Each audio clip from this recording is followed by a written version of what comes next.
anybody can get banned on 1688 Chinese shopping app for a reason or for no reason.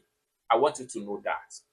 Now, in this video, if you have been using 1688 Chinese shopping app for a very long time to source or ship products from China, or you are new to the app, consider to watch this video from beginning to the end and listen to a possible solution to this type of case right here, because it can happen to anybody.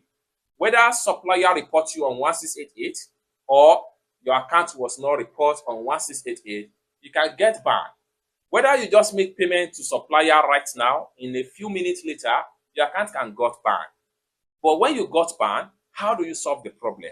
And this is why I decided to make this video, because this actually happened to one of the subscribers on this channel, and they reached out to me on WhatsApp, and as a result of that, I was able to provide a possible solution, which I'm still going to explain in this video right here. So everyone that are sourcing or ship products from China using 1688 Chinese shopping app can be aware of this type of issue, and at the same time, they should be able to solve the problem if they encounter something like this. So let's get started.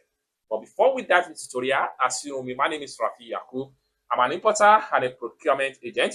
If you want me to pay your Chinese supplier on 1688, Pinduoduo, Taobao, or any Chinese e-commerce app or website, or you want me to fund your Alipay account or your WeChat wallet, or you want me to procure your link entirely on 1688, Pinduoduo, Taobao, or any Chinese e-commerce app or website, or you want me to teach you more about China importation business, consider to contact me on WhatsApp with the number in the description of this video. And don't forget to subscribe, turn on the notification bell for more useful tutorials like this. So with that being said, let's get started. Welcome back to the video. Like I said earlier, anybody can get banned on 1688 for a reason or no reason. But there is a solution for that if you fall in that category. And there are different types of ban on 1688. If it is a primary ban, you have a solution, and you can still have access to 1688 Chinese shopping app. But if it is a secondary ban, you will not have access to 1688 Chinese shopping app. No matter how long you have been using the account is gone and gone for good. But this case right here, it's just a primary ban, which can still be solved easily. And I'm going to provide a proper solution to this. And the person that reached out to me, I'm going to put a message on the screen right here so everyone can see. So this person here reached out to me on WhatsApp and say, hello, good morning. Please, I got your number on YouTube. Please, my account was banned by 1688 since yesterday, and I just paid suppliers. I have not communicated with any since yesterday. Please, can you be of help? I will really appreciate that. This is just the message. Now, the issues like this person here still have access to 1688, which make this issue a primary one. If it is a secondary one, you will not be able to have access to 1688 again. You will be blocked out fully. Whether you have whatever whatever goods you have on transit, just forget about it and be praying that some of those suppliers deliver your goods. It can happen to anybody. But this case here, they still have access to 1688. But the only problem here is that they cannot communicate with the supplier again. And they have made payment. Some people are of opinion that most suppliers report you before you get into this particular problem. The answer is no. Not every time supplier reports you 1688 buyer support can resort to this. There are a lot of things that can resort to this, and I will mention a few of them on this particular video. Just pay proper attention and listen good. This particular person here, like I said, they have access to the 1688 account, but the problem here is that each time they message the supplier, the message will not deliver.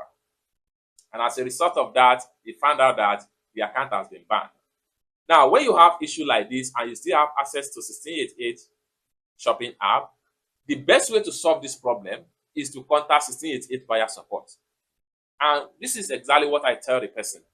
But if you are not an expert, you may find it difficult to live chat with 1688 buyer support, of which I'm going to make a video tutorial about it in my future tutorial, and I believe that's going to help a lot of people to see how you can live chat with 1688 buyer support in order to solve whatever problem you have on 1688, whether between you and the supplier or between you and 1688 app itself.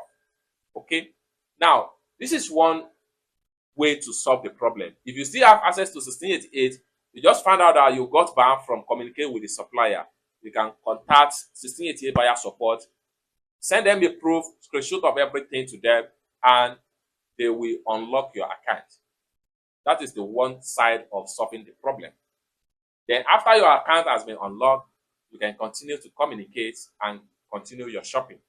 It's that simple. If that is not solve the problem, or you are not able to have access to 1688 app, you have to apply the second method. And the second method is that you will need to delete your Alipay account.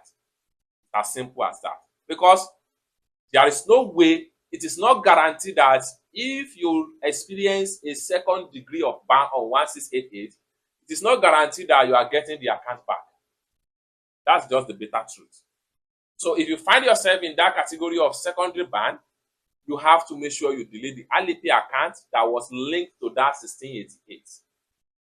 So when you delete the Alipay account, whatever goods you have on transit, if by lucky you have access to some of the tracking number before you get logged out or before you get banned on 1688, you can use a particular website, which I'm going to put the link in the description of this video, to track the order if the order has been delivered to your warehouse in China.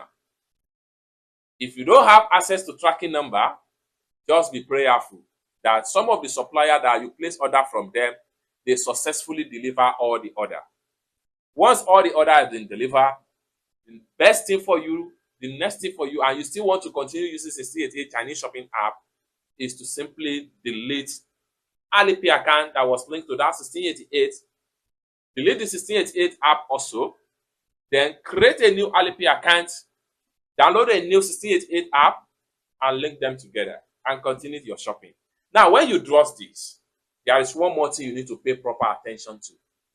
Quite a large number of people that use 1688 Chinese shopping app, that they do not know that for you having 1688 Chinese shopping app on your phone, whether on Android, tablet, or app, or on Android, some of them do not know that they have to always update the app.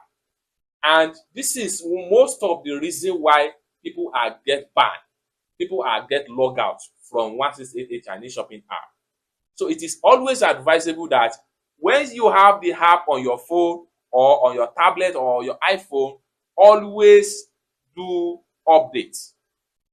Because if, for instance, you have the app on your phone early January this year, and you did not do any updates for the next 6 or 8 months, that account will be blocked and it will be banned, because 1688 will see it as old fashion that is no longer exist. So they will pack the fashion out of the system completely. And this is one of the reasons why some of the accounts are got banned on 1688. So if you love your 1688 shopping app very much, and you love your Alipay account very much, always make sure that you update the two apps. Whether there is updates or no updates, make sure you are always check on updates. Update on regular basis. Once you are updating the app on regular basis, you have a lot of new features. You have a lot of things that you can explore as far as new features each time your update is concerned. And updating does not cost you anything. It is a free of charge. I realize that a lot of people does not know this. But now you watch this video and you know. So it is now left to you that you pay proper attention to your update on 1688 app and your Alipay account in order not to face this particular ban or account logout on 1688 by 1688 system operational. It's that simple. For more tutorial, tips and tricks on how to import from China using 1688 Chinese shopping app, consider to subscribe. And lastly but not the least, if you want me to pay your Chinese supplier on 1688, Pinduoduo, Taobao, or any Chinese e-commerce app or website, or you want me to fund your Alipay account or your WeChat wallet, or you want me to teach you more about China importation business, consider to contact me on WhatsApp with the number in the description of this video. Thank you so much for watching, and I hope to see you in my next video. Peace.